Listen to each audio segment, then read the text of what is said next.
Eberron 20-year retrospective. Apologies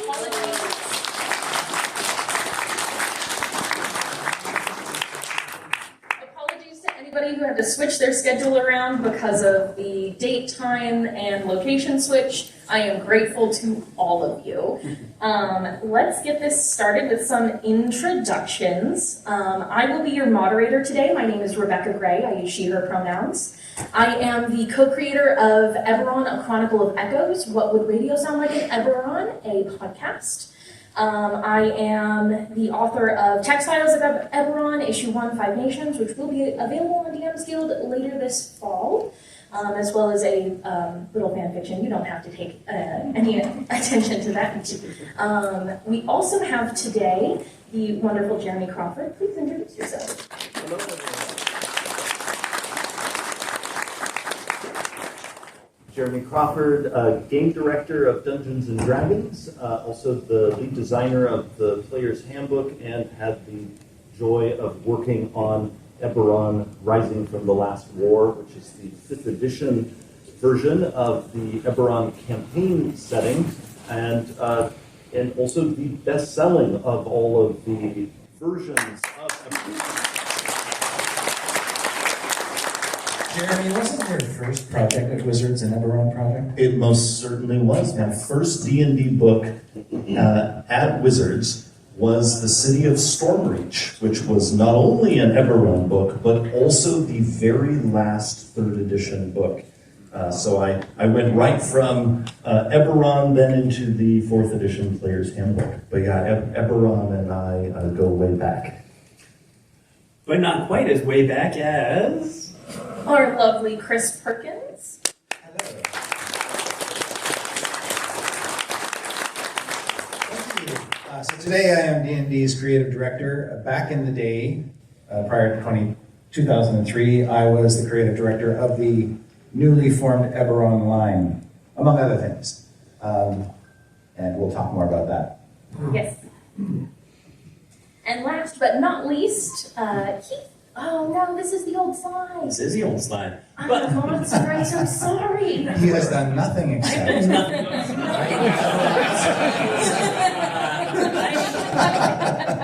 And this is why I wanted to update the slide, because it's not even actually accurate. No. So the point is, I am the luckiest nerd alive. I am a person who loved D&D since I was a kid. And the opportunity when Wizards of the Coast did the fantasy setting search, again, was an amazing opportunity that happened in the first place. Having an idea I submitted to be chosen was amazing, and then the opportunity of getting to build the world together with everybody who has come since then was amazing. And I've said it before, but as we'll get to, starting off, we had this week after it was chosen in a room with James Wyatt, Chris, Bill Slavacek, other people coming in and out, that we took the original idea I had come up with and sort of hammered it into the thing you know today. And it was just such an amazing thing to be part of. So I just, again, consider myself so lucky to have been able to take this journey and be part of it.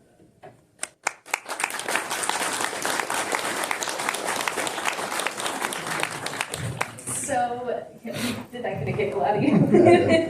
Let's talk about how Eberron actually started.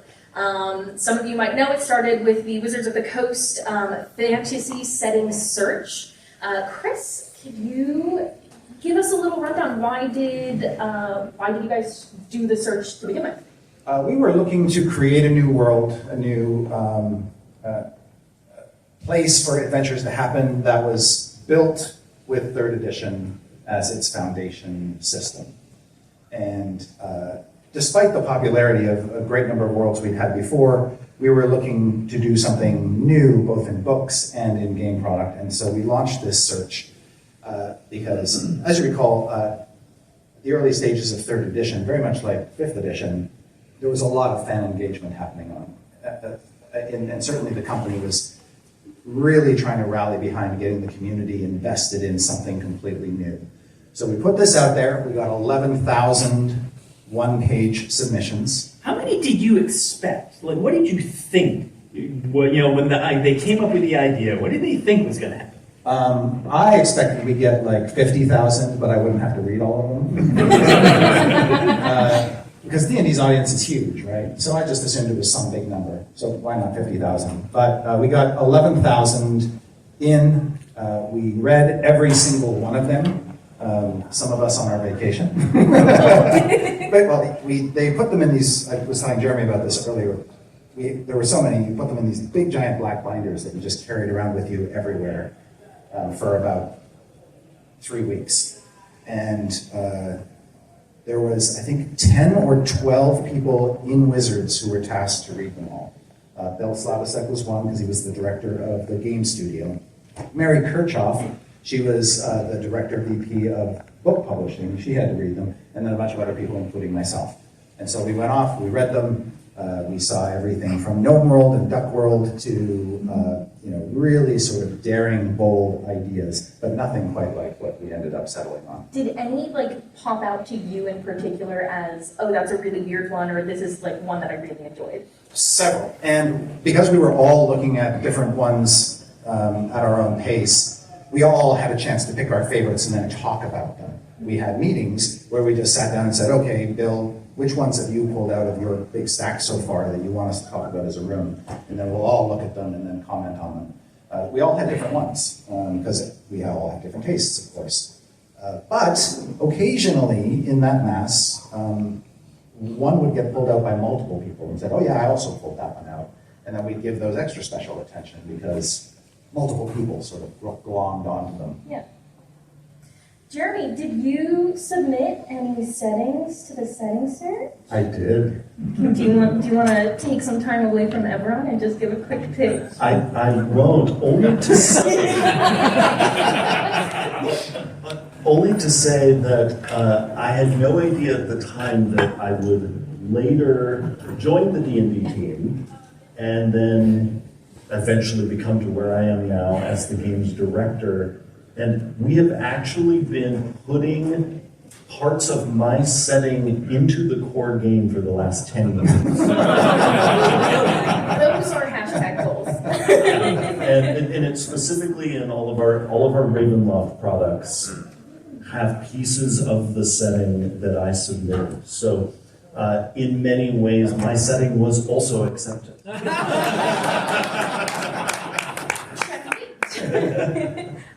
Keith, you submitted more than just Eberron. Yes, I submitted 7 ideas. Yes. How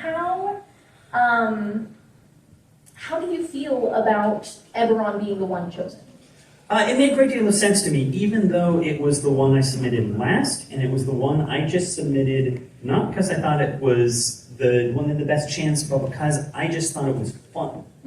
And so I was more surprised than anyone when the call actually came, like, oh, take this idea to 10 pages, and I'm like, that idea? Well, okay. And that was a bit of a process too that's worth drawing attention to, is we whittled the 11,000 down to 11. And then we contacted those 11 people and said, hey, give us a 10-page treatment on this idea. And then we looked at those 11, which we whittled down to 3. Then we put the 3 in a room and had them fight each other to the death. I gotta say, He was smart. He waited until the other 2 pounded each other into oblivion, and then he killed the last one. Rich Berlou is lean, but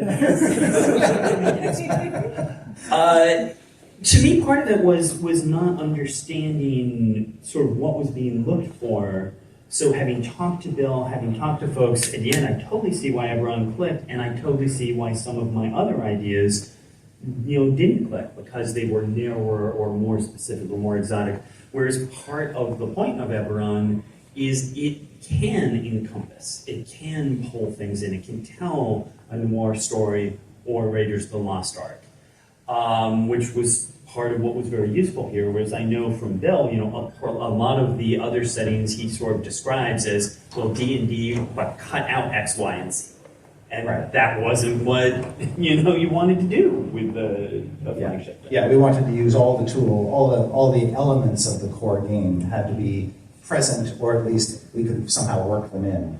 But a key point is like when you talk to Ed Greenwood, like Forgotten Realms was his personal campaign for years before he ever passed along to Wizards. Eberron was entirely, again, it was not Eberron. Eberron is a name that Bill Slavacek came up with. The actual setting I submitted was Thrilling Tales of Swords and Sorcery. It didn't actually have a name. Because it was more the idea. And part of that was because I'd spent the previous 3 years working on a cult-themed MMORPG. And so I had just been watching a ton of Republic serials, of things like that. And I was just like, what if you took that energy and, played with that? To me, the core sort of elements of Eberron are the idea of pulp adventure, the idea of noir, which brings in the shades of gray, things aren't as clear-cut, orcs aren't always evil, elves aren't always good. And then that also concept going back to 3rd edition. Third edition was very concrete about magic item creation and spell creation. And it really just felt to me from a logical perspective, magic behaves like a science here. And so what does the world look like if it evolves like a science in a way that Forgotten Realms, that's not how magic is approached. So let's talk about what happened after you were chosen, after Eberron started its development. You had to expound on your initial pitch. We kind of touched on it earlier with the 10-page pitch, and then there was a 100-page pitch, correct?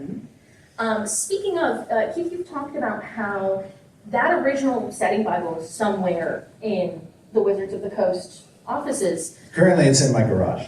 I actually happen to have it right here, Chris. Oh, great. What? Speaking of, thank you so much. Thank you. Keith, this belongs to you. I've missed it so much. It was a spiral bound. Yeah, and I remember, so I got a phone call saying, this is Wizards of the Coast, you've got, into this next round, but we need you to print out the form that we emailed you and get it back to us by Friday. And I got this message on Friday, because I'd been away, this was a primitive world back then, and I was in an airport at the time, and so I had to find a internet cafe, download the form, and FedEx it. Like, it was a crazy thing. But then turning it into 10 pages was already a thing of like, oh, well, okay, you like this idea. Oh, what does this look like?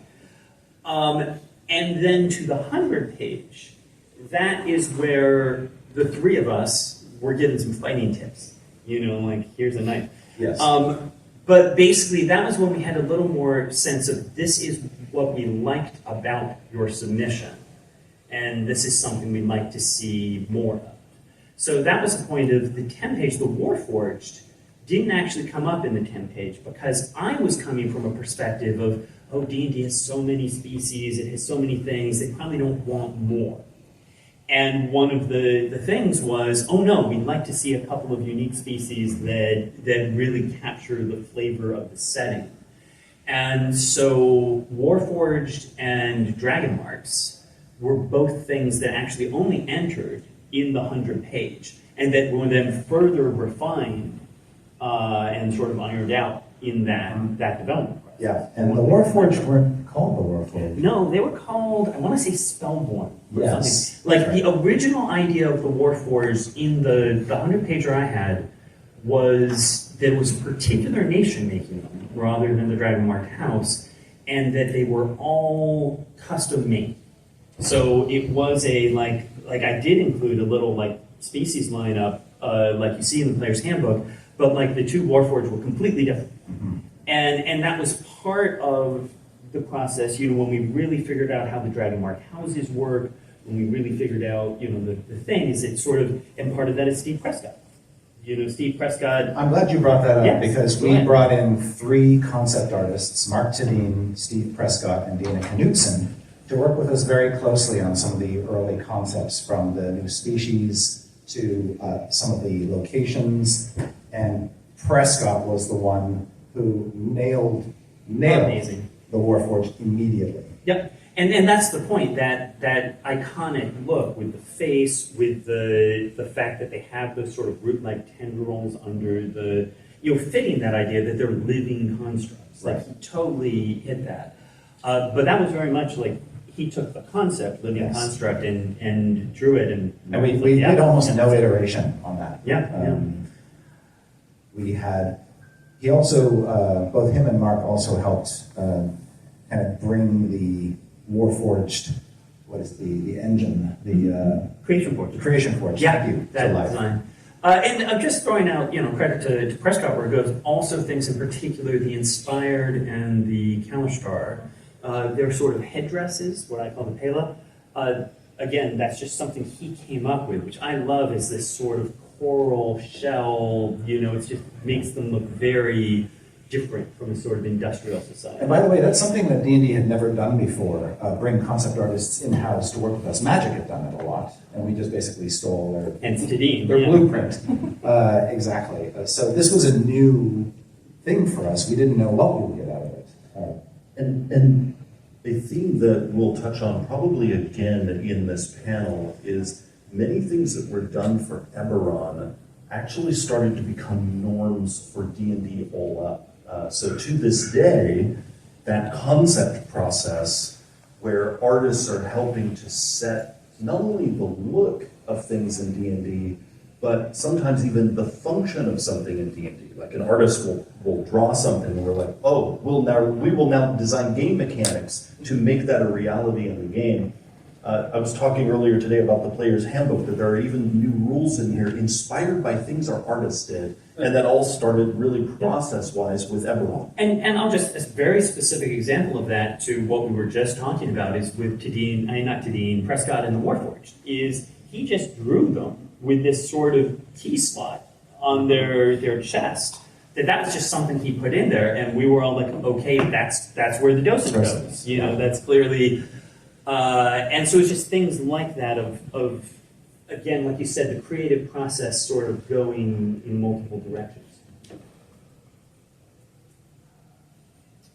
Let's talk about 3.5 and all of the books that came in Eberron 3.5. Before we do that, something just flashed in my mind. I might be the same thing. You first. Oh, you go first. I was just going to say, and you can jump in, one of the things just while we were on the development process, I do just want to call out again the amazing experience of just being in a room, because making the 100-pager, you had brought me in and said, these are things we like.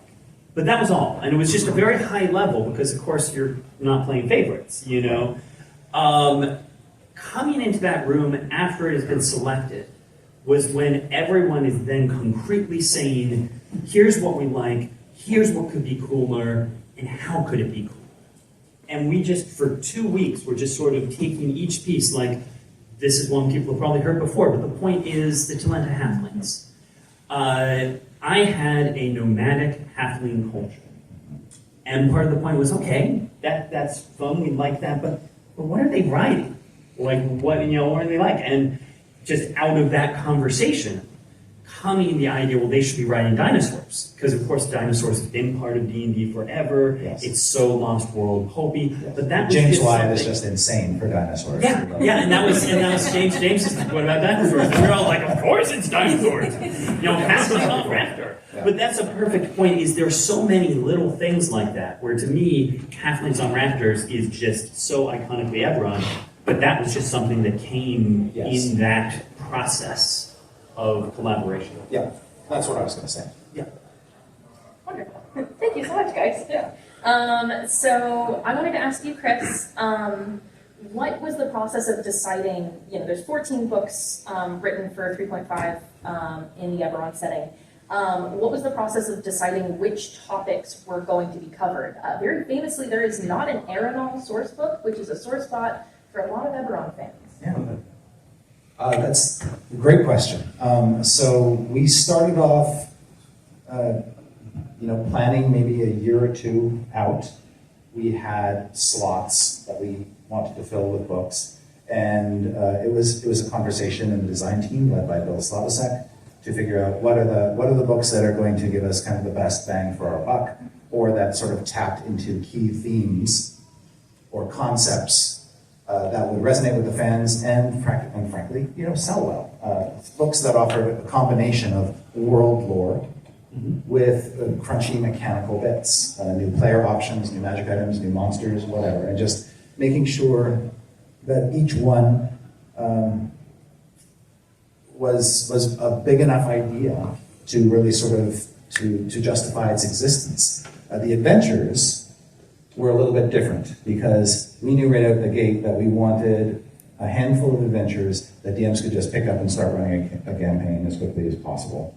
And so Keith wrote the first one, Shadows of the Last War, and then we wrote 2 others as companions to that, and then we did a few more in parallel to the big books. Sharn was a no-brainer for one of the first books to come out. That's where we stuck in that CD, you remember? Yeah, love it. I saw that. Yes. That was an uncharted territory for us too. We hadn't done CDs for D&D in a long time, or at least I had never. So producing one of those was strange. Interesting bit of fact. I don't know how many people actually used the Eberron Music CD in that book. Thank you. But it became more famous as the background music that WotC used on their landline phones. So if you called into the office and you were put on hold, you would hear the Eberron soundtrack. I remember that. For years and years. So a lot of people knew it because of that. And then the other books just sort of were, just kind of covering the bases and trying to do different things each time. I'm sorry we didn't get the Aeronaut. Well, I mean, I do think it's the key thing of creating an entire world. It's like just looking at this thing as they go by. They're all solid topics. Mm-hmm. It is just. I'm mesmerized by it. Yeah. I'm like a cat. There's just so many things, and one of the points. This again comes up in the development process of in the first pass I did on the world in the 100-pager, there were probably twice as many nations. Right. And one of the things was sort of narrowing it down, merging some of the ideas together. And, on the surface, and this is a world design thing in general, on the surface you say, oh, that's not really realistic. I mean, just there are more nations in the world. And in the practical level, you say, we're not even going to have time to talk about all these ones we've narrowed it down to. Yeah. Like, having lots of content doesn't necessarily help if you can't actually put any depth into it. And, for me, the big one was the planes. I always wanted to get more, because we created this cosmology. We just never had time to actually go and develop. So I look at this list, and again, I'm not seeing the wink link that I'm like, why do we make Dragonmark? That was a dumb idea. It's just, again, there's so many interesting things to cover. Were there any books that you guys wanted to cover or any topics that you wanted to cover in a book that you didn't? I wanted a big book on just the transportation technology, basically. Eberron airships and lightning rails and other technology for transportation that we hadn't seen yet. Which feels like that could have been Explorer's Handbook. Like that was certainly part of, Yes, there was a little bit of that in there. Yeah, no, great. But basically, here's your own, here's how you sort of make your own airship. Airship combat. Whatever, yeah. By the way, a bit of trivia. Do you remember the original name for Sharn? What you called the city? Shiver. Yes. Yes. Why? Shiver. And What did you call it? why I called it that was because before we had the idea, it was always supposed to have, towers, but before it was the city of towers, it was the city of knives. And so Shiv, was part of the title.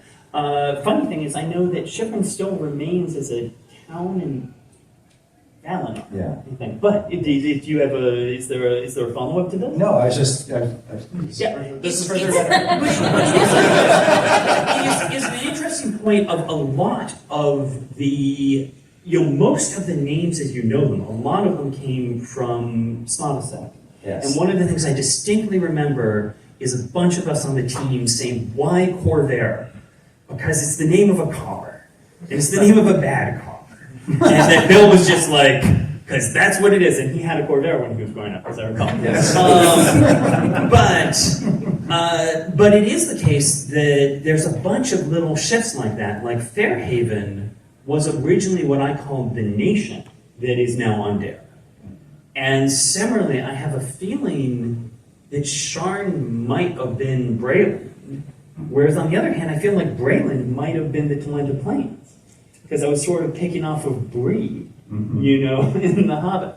And so there is like some things were sort of kept in little places. Sirkarn was basically previously an ancestor nation of Karnath, was how that had worked in. Like some weird little things that got shifted as opposed to most of the names being completely sort of, you know, different. Karnath is the name I trip over because I don't remember where to put the double A. Yeah, fair enough. Jeremy, so this is where you come on the scene. Would you tell me your experience in writing for City of Stormreach? Like, were you inspired by anything in particular while you were working on it? Just tell me. So I was brought on initially to be the book's editor, and but the manuscript that we received was sort of in pieces, and I ended up developing the manuscript into its finished form, and so that involved writing sort of interstitial pieces of text. But also it required me to very rapidly get familiar with D&D Online, because the MMO, That was my next question. D&D Online, of course, is set in Eberron and focuses on the city of Stormreach. I had never played it before, and so I had to very quickly give myself this crash course to make sure anything that I did in the book was going to remain faithful to what people who had been adventuring in Stormreach were familiar with. So that was an interesting research project to rapidly get familiar with that MMO. And it was also a treat for me because before I was hired by Wizards, I was already an Eberron fan. And so it was so fun that the very first official D&D book I worked on was in that world.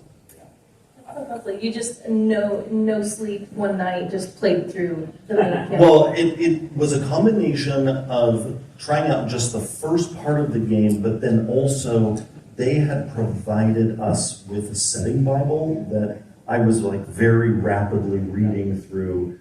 So yeah, it was a lot of homework for that. I have an anecdote, but first I want to ask, are there any children in the room? No? Oh, I know what you're going to talk about. Oh no. This might have been one of the first times after you hired me that you heard my cackle in the Maybe office. it's not the same thing, but I do want to hear that. I do want to hear that it's not. So first, I want to give a shout out to Wayne Reynolds, who it is very rare to have an artist who is available and willing to basically do an entire line of covers, and he just nailed it every single time. Gave us these beautiful panorama shots of action, action, action, and he just got the energy of the campaign that we went through. I'm eminently grateful for that. One time we brought him, because he's in the UK, over to the office to sit down and hash out some ideas and just, meet folks and have a good time. And he came over to me and he said, "Hey, mate, I got a cover for your new Eberron book." And he showed it to me. And it was this beautiful, Wayne Reynolds' sketches are incredibly detailed. Like, his sketches look like final pieces of line art. Yeah, it's insane. He did a sitting at the table sign for me on my 4th edition Eberron book that is basically a book cover. Yes. Yeah, it's absolutely crazy. But, and so he comes over, and it looks like kind of like a Helm's Deep scene with a big wall that an army is laying siege to, and there's all these soldiers on top of the wall shooting arrows down. It's got like 100 characters in it. And then I'm holding it up, and there's something wrong with this ill, and I can't figure out what it is. And he says, "Look at it a little closer." I get a little closer, and he said, "No, a little closer." The whole wall is dicks.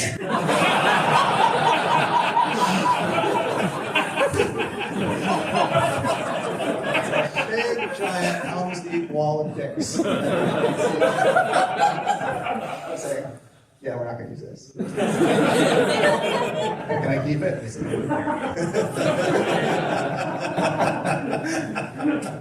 I can't follow that, but going back to the Stormreach thing, I will say that was an interesting challenge. As one of the writers on that book, of trying to cross that line between we want to be as loyal as we can to how it's been presented in the MMO, but it is also, the Stormreach of D&D. I mean, there was some weird points where you're like, we're going to stick with this. Yeah. But we did try as much as possible to make it work for both. Yeah. What was the thing that made you cackle?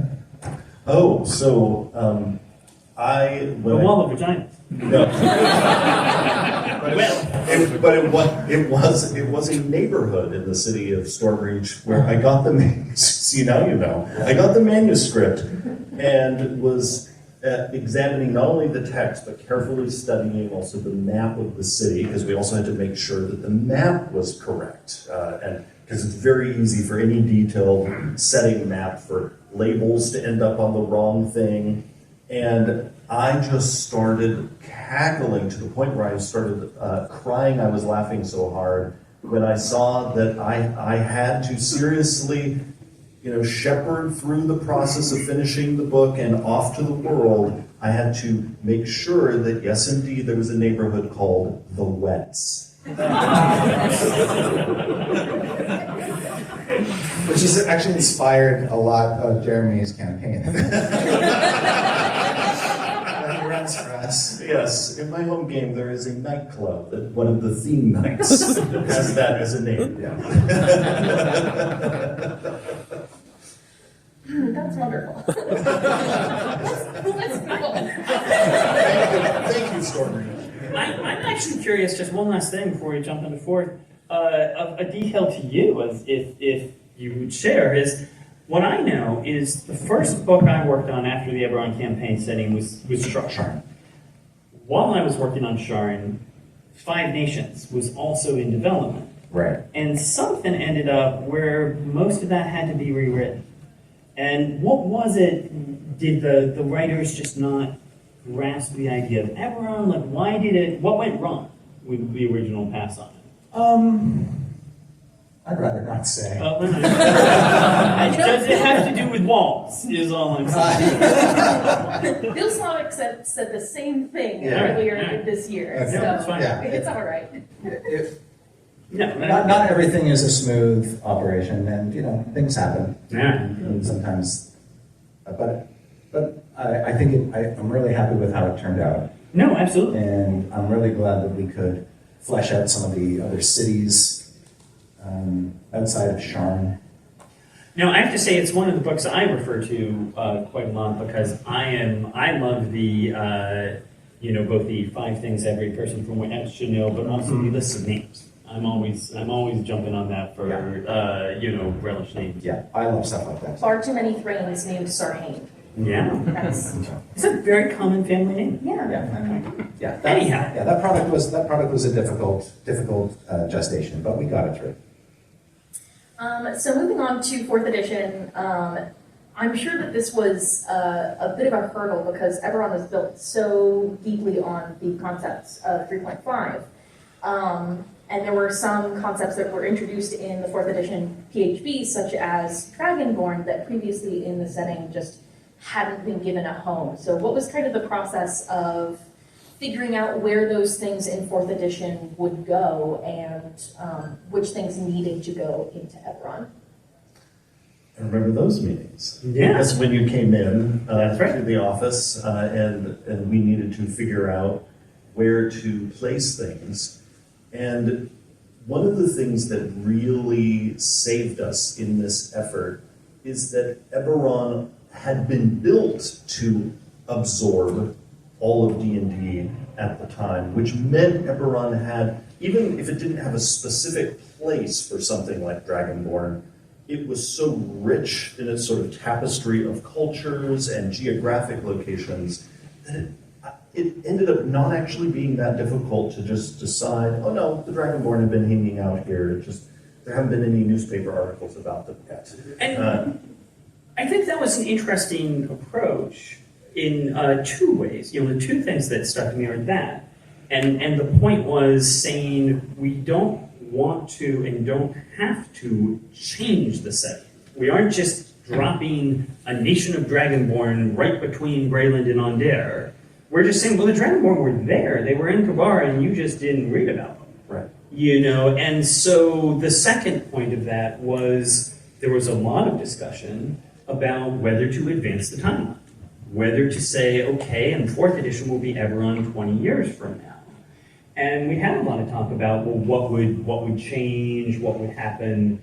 And to my memory, you know, we sort of ultimately decided, you know, it hadn't been out that long, and that part of the point of it was, if we did that, we would be shaking up all of your campaigns. And we wanted you to be able to sort of seamlessly switch from 3rd to 4th. And so by keeping it as, well, this is where it started. Where you've gone from there is still up to you. But do you have any other thoughts or takes on it? No, exactly that. I'm so glad we decided not to advance the timeline.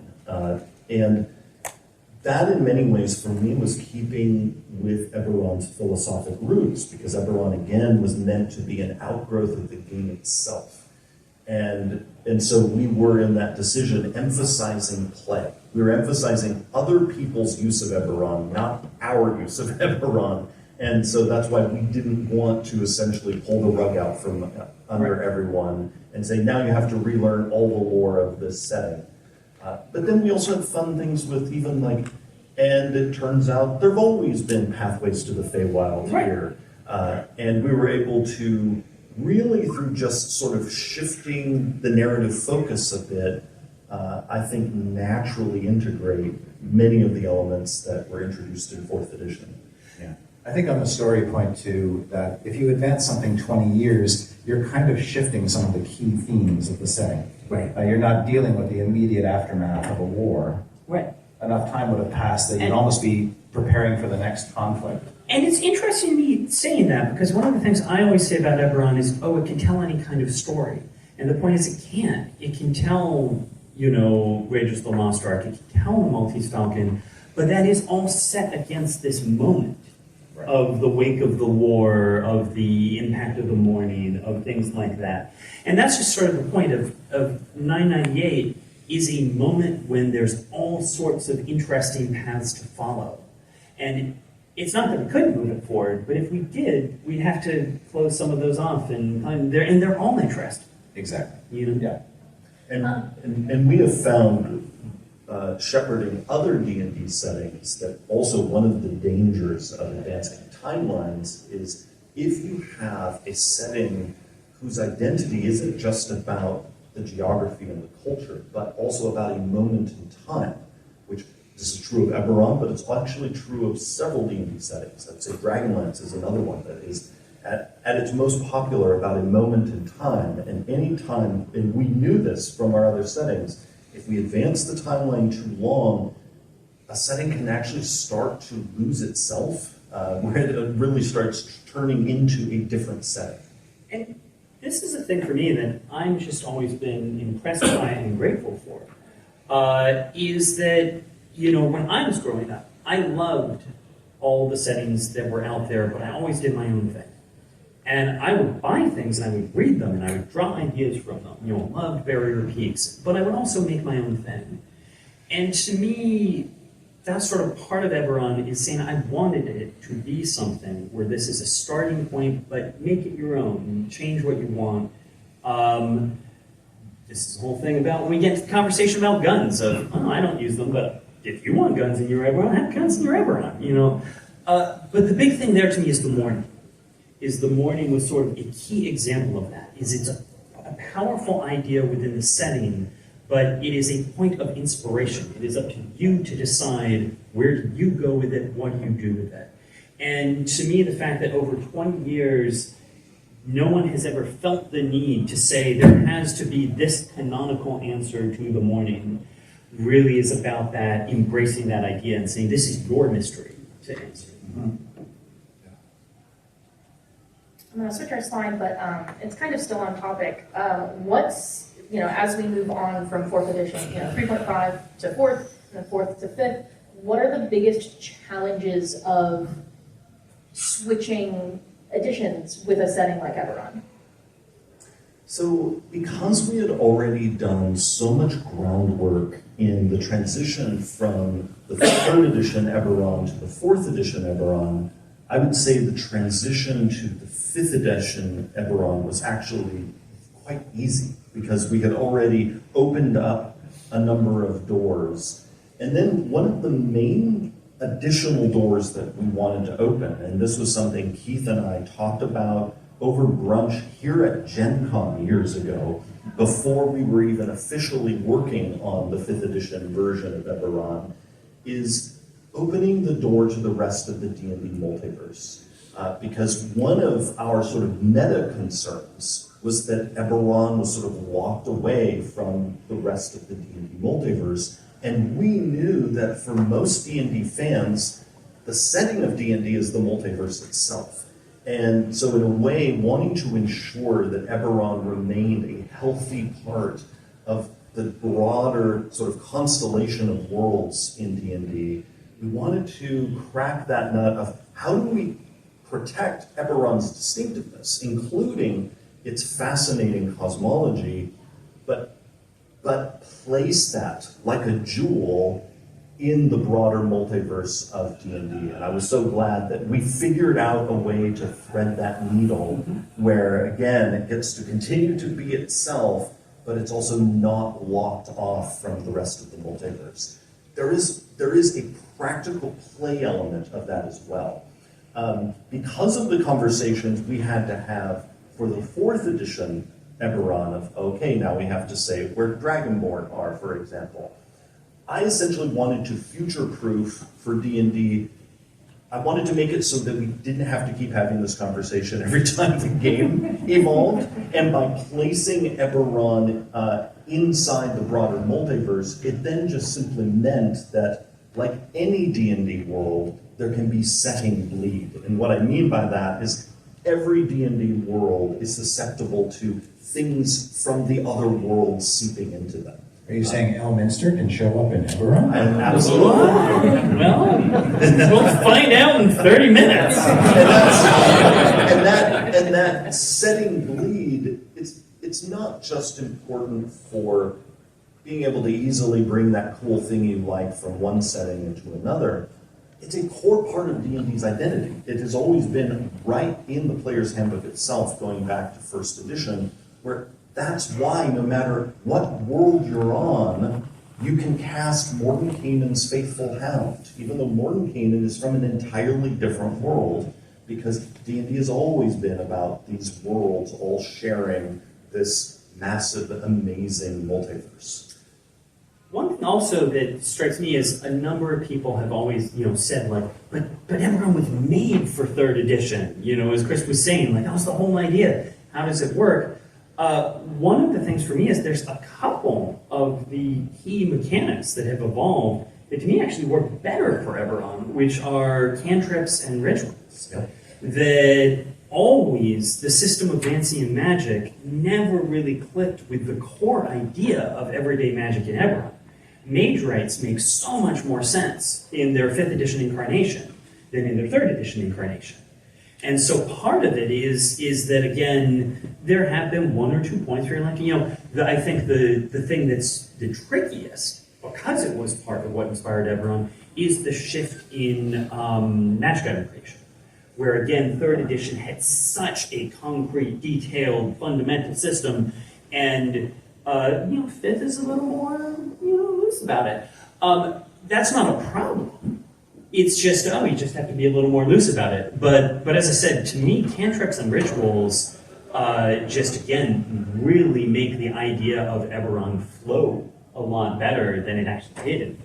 And that is actually a great example of, and I mentioned earlier in the panel I would come back to this theme, this is a great example of how Eberron has been influencing over the last 20 years D&D itself.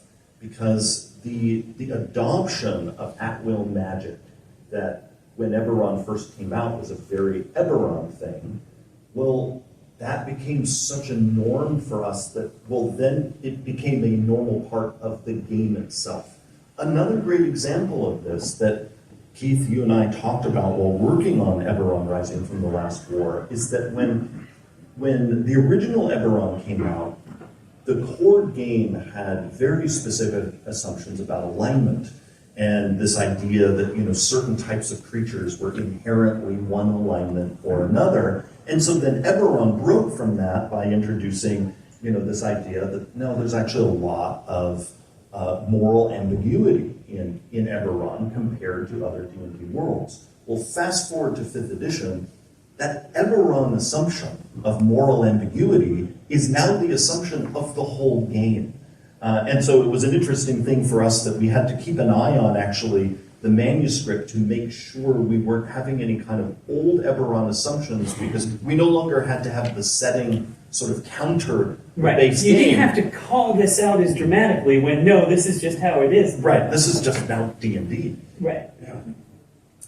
I'm going to quickly pass by this slide, but just so you all know, DMsGuild is a place where Eberron is about 10% of all setting-specific sales, and there are a lot of really amazing Eberron products, and about 1/10 of the top 100 most popular titles on DMsGuild are Eberron. So go on DMsGuild and buy Eberron products. They're really good. You'll find Aeronol there too.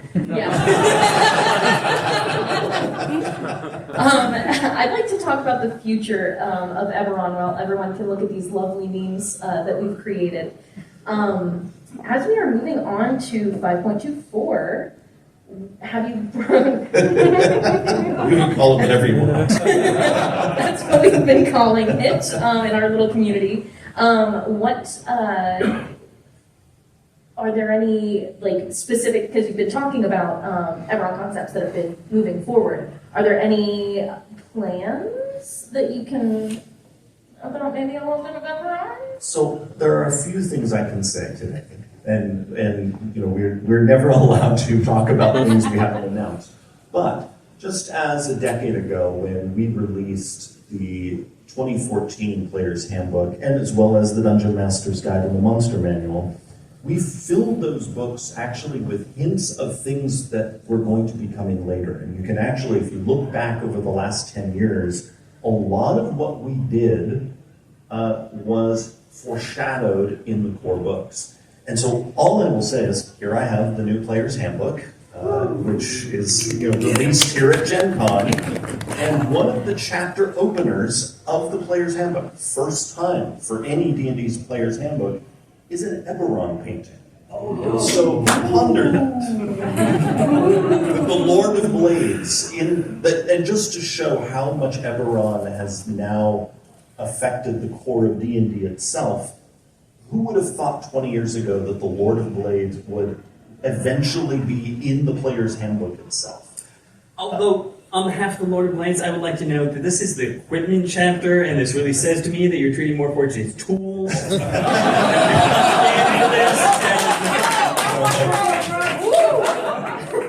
It is the tools in the image are it's Vi's pistol.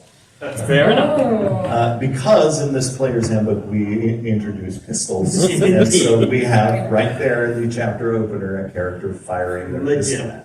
I can also share with you something that I shared at a press event yesterday, that we are working on new stuff for the Artificer. And new stuff for the Artificer That has been a big complaint on the Eberron communities, just so you know. Where's Artificer in the PHB has been a common thread. So the Artificer that is in Tasha's Cauldron of Everything, as well as in Eberron Rising from the Last War, are usable with the new Player's Handbook. So we have built it to work with the Artificer as it exists, so none of us who play Artificers, myself included, need to retire our Artificers. But yes, we have heard that loud and clear. I am one of the people clamoring for more Artificer material, and so more Artificer material is on the way. I'd like to thank everybody. This is our time because a handful of us have to scurry on over to the Legacy of Worlds game that Keith will be DMing. I want to thank everybody for coming out tonight. I want to thank all of you gentlemen. This has been absolutely wonderful.